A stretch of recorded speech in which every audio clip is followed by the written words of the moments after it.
마음이 괴로워서 여호와께 기도하고 통곡하며 서원하여 이르되 만군의 여호와여, 만일 주의 여종의 고통을 돌보시고 나를 기억하사 주의 여종을 잊지 아니하시고 주의 여종에게 아들을 주시면 내가 그의 평생의 그를 여호와께 드리고 삭도를 그의 머리에 대지 아니하겠나이다. 그가 여호와 앞에 오래 기도하는 동안에 엘리가 그의 입을 주목한즉 한나가 속으로 말하며 입술만 움직이고 음성은 들리지 아니하므로 엘리는 그가 취한 줄로 생각한지라. 엘리가 그에게 이르되 네가 언제까지 취하여 있겠느냐? 포도주를 끊으라 하니 한나가 대답하여 이르되 내 주여, 그렇지 아니하니이다. 나는 마음이 슬픈 여자라.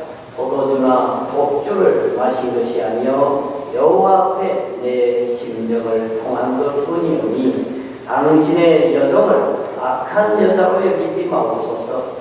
내가 지금까지 말한 것은 나의 원통함과 격분됨이 많기 때문이니이다 하는지라. 엘리가 대답하여 이르되 평안히 가라. 이스라엘의 하나님이 네가 기도하여 구한 것을 허락하시기를 원하노라 하니 이르되 당신의 여종이 당신의 은혜의 길을 원하나이다 하고 가서 먹고 얼굴에 다시는 근심일이 없더라. 아멘. 교사를 하다가 어느 날 야구 해설위원으로 데뷔한 한국의 그 하일승이라는 유명한 분이 계십니다. 야구 팬들은 아주 좋아하시는, 목소리도 좋고 아주 인물도 남자답게 생긴 그런 분이 계십니다. 근데 그분이 방송을 참 잘하시는데 아주 야구 해설위원으로는 아주 이름을 날리시는 분인데, 그분이 그런 얘기를 해요. 자기가 방송에서 해설을 하고 집에 돌아오면은 내가 왜 그 말을 그 상황에서 그렇게 했나, 이렇게 자책을 하면서 그 상황에서는 이렇게 해설을 했어야 되는데 이러면서 그 자책이 너무 커가지고 고민하다가 이제 술을 마시고 또 술을 마시고 이렇게 긴 세월을 그렇게 지냈다고 합니다.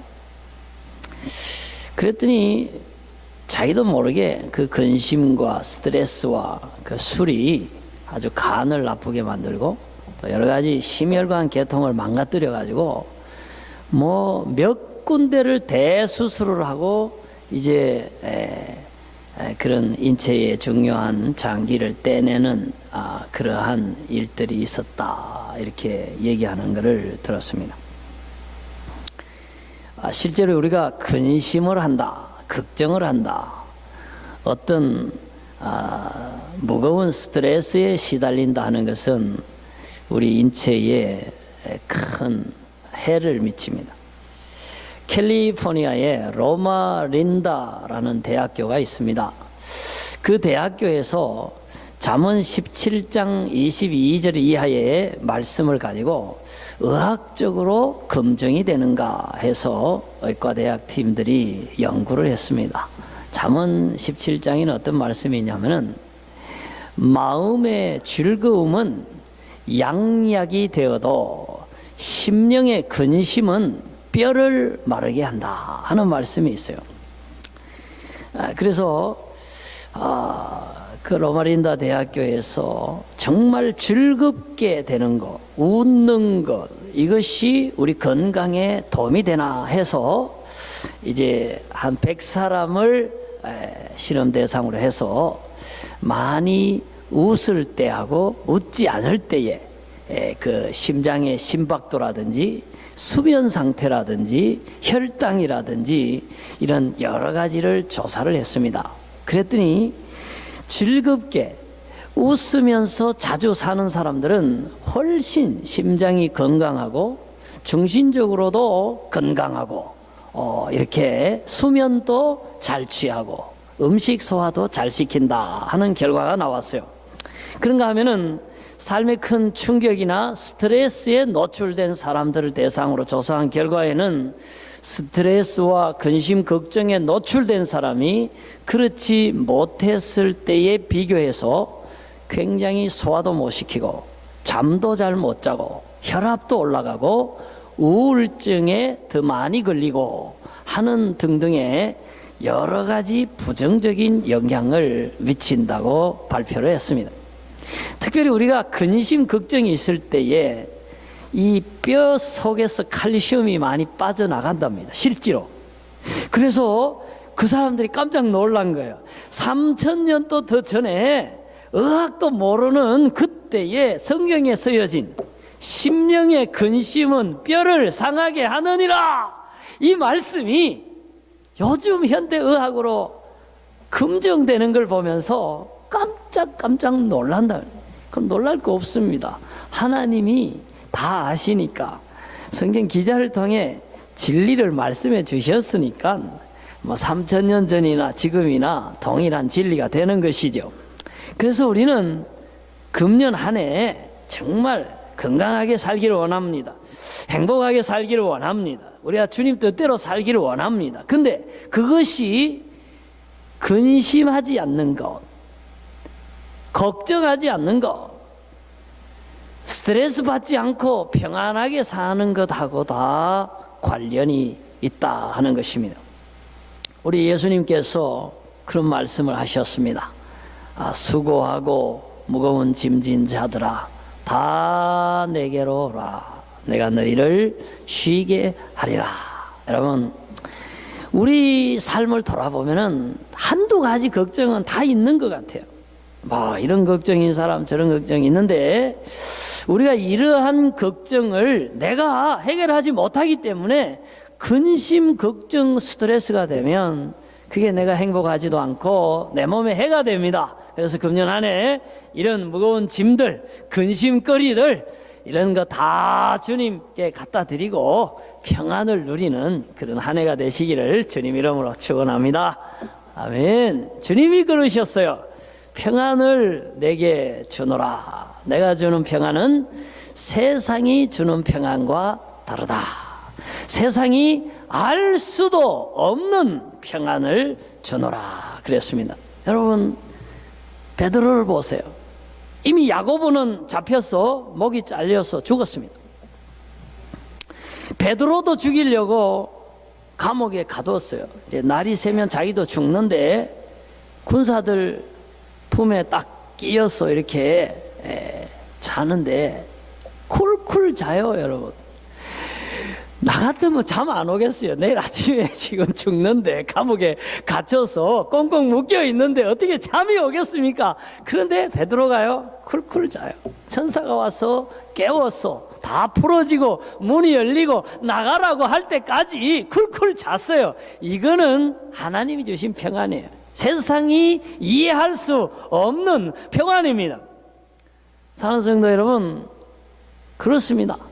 평안이 어디서 오는가? 사람이 왜 스트레스에 노출되는가? 중요한 얘기는 우리가 얼마나 하나님의 평안을 누리고 사는가. 그것이 우리의 평안을 결정하는 요소다 하는 것입니다. 베드로에게 주신 그 평안함, 세상의 어떤 근심되는 환경을 초월하는 그 평안, 금년 한 해 하나님이 여러분의 심령에 주시고 가정에 주시고 우리 교회에 주셔서 세상이 알 수도 없는 하늘의 평강이 넘치는 2015년 되시기를 주님 이름으로 다시 축원드립니다. 아멘. 근데 많은 경우에 근심이요, 외부에서 오지 않습니다. 가정의 근심들도 외부에서 오지 않습니다. 내부에서 생산된 근심이 우리를 근심하게 만듭니다.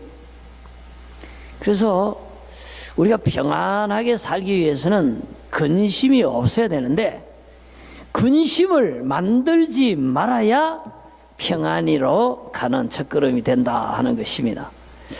오늘 우리가 한나에 관한 엘가나 가정에 관한 얘기를 들었는데 그 가정에 진짜 스트레스가 많은 것 같아요.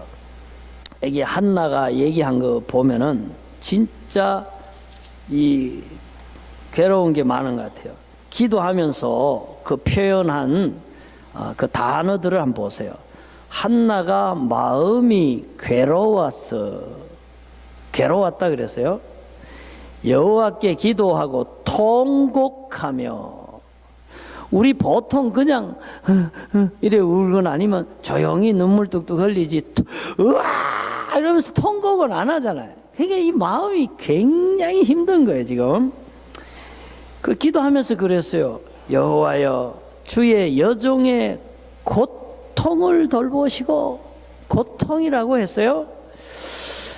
그리고 여기 쭉 보면서 여기 보면은 엘리 제사장이 물었어요. 너 술 취했냐? 술 끊으라 이러니까 진짜 열받는 거예요. 지금 술도 안 먹었는데 마음이 너무 괴로워서 기도하는데 이 제사장이 위로는 안 해주고 술 끊으라 이러니까 진짜 더 괴로운 거 아니에요?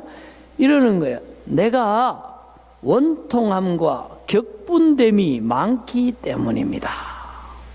이렇게 원통, 격분, 고통, 괴로움, 그래서 먹지도 못하고 상당히 근심이 있었다. 성경 그렇게 얘기합니다. 자, 그런데 이렇게 계속 살면 사람이 못 살죠. 병이 들지요. 행복하지가 않죠. 그런데 그러한 근심과 걱정스러운 극심한 스트레스가 어디서 왔는가 한번 살펴보기를 원해요. 근데요, 한나 그 가정에 발생한 근심은 외부에서 온 게 아니에요. 그 두 번째 부인 브닌나에게서 발생을 했고, 더 첫 번째 원인은 두 번째 부인을 한 집안의 여자를 둘이나 아내로 맞이한 그 엘가나에게 원인이 있다 하는 것입니다. 사실 엘가나가 매년 여호와 앞에 제사 드리러 가고 하나님을 섬기는 사람으로서 두 아내를 가진다. 그거는 잘못된 거예요. 성경에도 나와 있잖아요. 야곱이 아내가 4명이 됨으로써 얼마나 이 아내들 간에 질투와 분쟁이 많았고 그 아내에게서 태어난 자손들끼리도 서로 미워하고 그 가정이 불행했던 것을 우린 잘 알고 있습니다. 그러면 훨씬 후대에 살았던 이 엘가나가 그 사실을 너무나 잘 알고 있을 텐데도 불구하고 신앙인이 부인을 둘을 한 집에서 데리고 살았다. 이건 것은 근심을 자초한 것입니다. 큰 화근을 스스로 불러일으킨 것입니다. 그리고 또 한 가지, 브닌나도 그렇잖아요.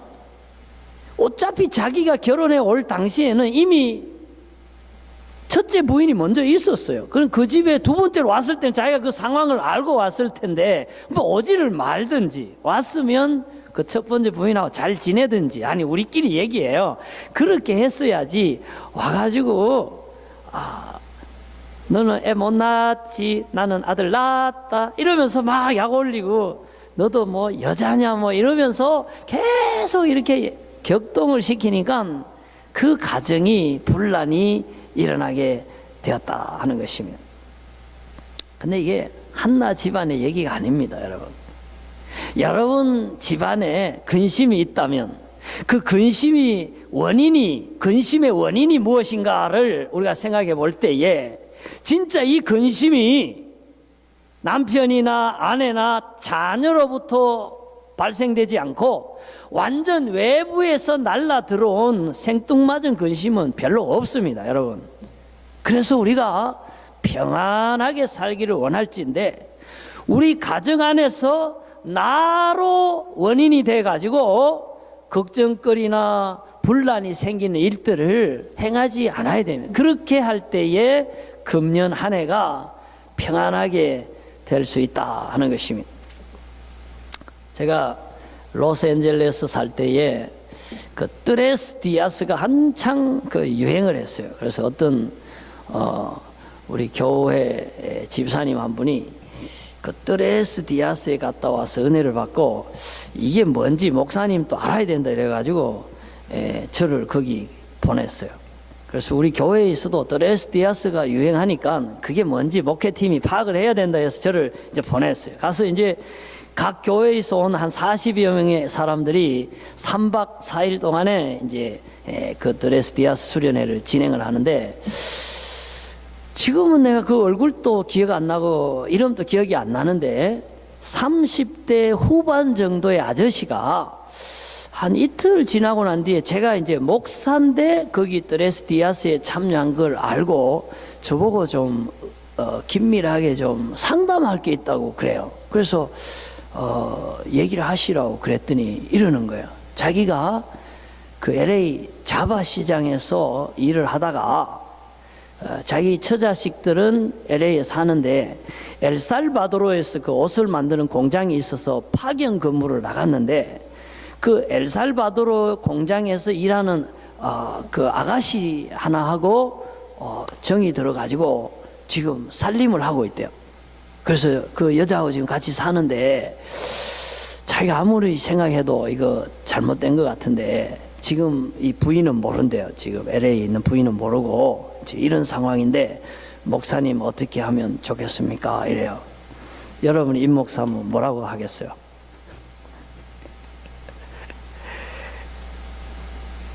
그래서 내가 물어봤어요. 그 여자하고 사이에 태어난 애가 있느냐? 그러니까 다행히 애는 없다 그래요. 그래서 형제님 제가 많이 잘못한 겁니다. 그렇게 하시면 안 됩니다. 안 되고 지금이라도 늦지 않았으니까 지금 잘못된 것을 깨달았을 때에 이걸 정리하세요. 거기서 애가 태어나고 그렇게 되면 더 복잡해집니다. 그래서 지금이라도 그 아가씨한테 미안하다 그러고 가정이 있다 그러고 그리고 충분히 물질적으로 보상을 하고 그리고 정리를 하십시오. 그리고 가족에게로 돌아가십시오. 내가 볼 때는 엘살바도르는 직장을 사표를 내는 게 좋을 것 같습니다. 그렇게 권면을 해드린 적이 있습니다. 어떻게 제대로 한 것 같습니까? 네. 근심거리를 만들면 안 됩니다, 여러분.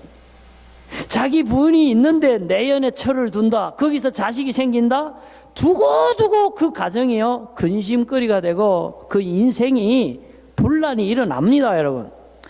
제가요 너무 안타까운 걸 봤어요. 코피노라는 얘기 여러분 들어보셨어요? 코리안하고 필리핀어 사이에 태어난 아이들을 코피노라고 그런답니다. 근데 한국에서 공부하러 오고 사업하러 오고 베케이션 온 남자들이 필리핀 현지 여자들 사이에 애를 낳아가지고 한 10만 명이 사는데 내버려버리고 본국으로 돌아가고는 연락도 안 하고 물질적인 지원도 안 하고 관계를 끊어버려서 그렇게 아버지 없이 그렇게 지내는 코피노가 10만 명이 넘는다 그래요, 필리핀에. 그 얘기를 듣고 너무 속상했어요. 그렇게 하면 안 되죠. 만약에 필리핀 여자와 살아서 결혼을 해서 필리핀에서 살든지 아니면 한국에 데리고 가서 가족을 부양해야지, 그런 식으로 무책임하게 살면 안 되죠. 내 여러분이 보고 하는 게 아니라 그 도망간 그놈들 보고 얘기하는 거예요. 근데요, 자피노가 있대요. 자피노. 제페니스하고 필리핀어하고 결혼한 건 자피노. 근데 그 자피노는 재팬 정부에서 와서 그 엄마들 교육도 시켜주고 그 양육비도 정부에서 도와주고 그렇게 한대요. 그래서 내가 뭐 쪽발이 어쩌고 저쩌고 하지만은 자피노 하는 거 보니까 일본이 한국보다 훨씬 낫다 내가 그랬어요, 여러분. 그래서 우리가 그런 사람들 막 욕하면서 금년 한 해를 시작하기보다도 정말로 근심거리를 만들지 말자 이거예요. 재정적으로도 우리가 양심적으로나 상식적으로 이게 더 진행되면 이거 안 된다, 이거는 근심의 원인이 된다, 벌써 알 수 있잖아요. 딱 잘라요. 지금 잘라요. 인간관계도 그래요. 이 사람을 사귀었어 지금. 근데 진행이 더 되면 이거 유익한 게 없어. 그럼 여기서 잘라요. 정리해야 돼요. 모든 만사가 마찬가지예요. 영적인 것도 그래요. 이거 하나님 기뻐하는 거 아니야. 내 마음에 벌써 가책을 느끼고 있어. 그러면 그거 정리해야 돼요. 그러한 근심을 뿌리로부터, 싹스로부터 차단을 해버려야만이 그 인생이 평안한 인생이 될 수 있고, 그 가정이 평안한 가정이 될 수 있고, 교회도 화목한 교회가 될 수 있습니다. 그래서 금년에 평안하시기 바랍니다. 여러분 인생의 여생이 평안으로 가기 위해서 근심이 되는 모든 원인과 결과를 다 차단해버리고 평안한 삶을 누리는 저와 여러분 되기를 주님 이름으로 축원합니다. 아멘. 자, 그러면 한나 입장에서는 자기가 근심 발생시킬 거 아닌데 근심이 지금 되고 있잖아요. 어쨌든 고통스럽고 먹지 못하고 자지 못하고 자기 마음의 표현에 의하면 격동되고 원통하고 뭐 지금 못 살아 이런 상태로는 살 수가 없어요. 그럼 이거는 어떻게 해야 됩니까, 여러분? 그래서 오늘은 어떤 근심과 스트레스와 걱정에 노출되더라도 거기에서 벗어나서 여전히 평안을 누리는 법, 그건 놀라운 비결이죠. 거기에 대해서 하나님 말씀을 제가 소개를 하나 해드렸으면 합니다. 우리 한번 다음에 말씀 한번 볼까요? 여기 보면은 이제 한나가 괴로우니까 하나님께 기도했어요. 통곡했어요. 근데 여러분 이게 심리적으로도요 굉장히 중요해요. 어떤 문제가 있는데 이걸 말을 안 하고 혼자 이렇게 가지고 있으면요, 그게 안으로 화가, 근심이 안으로 들어가서요, 그게 심장병이 되고 막 우울증이 되고 정신병이 돼요. 근데 일단 보세요, 터뜨렸잖아요. 하나님한테 통곡하면서 막 울면서, 하나님 우리 가정이 왜 이 모양입니까? 내가 왜 이런 고통을 당해야 됩니까? 이 고통을 당하는데 하나님은 어디 계십니까? 이러면서 울 때에 그 심리적으로, 그 심리학자들이 그러는데 그 카타르시스가 되는 거예요. 그 빵빵한 마음의 압력이 해소가 되며 빠져나가는 거예요. 그 심리학자들 얘기예요. 근데 영적인 의미가 있어요. 영적인 의미가 있어요. 엘리 제사장이 자식도 잘못 키우고 그 형편없는 제사장이었어요. 그런데 여러분 저 말을 한번 보셔요. 한번 읽어보시죠. 빨간 글씨 시작. 평안히 가라.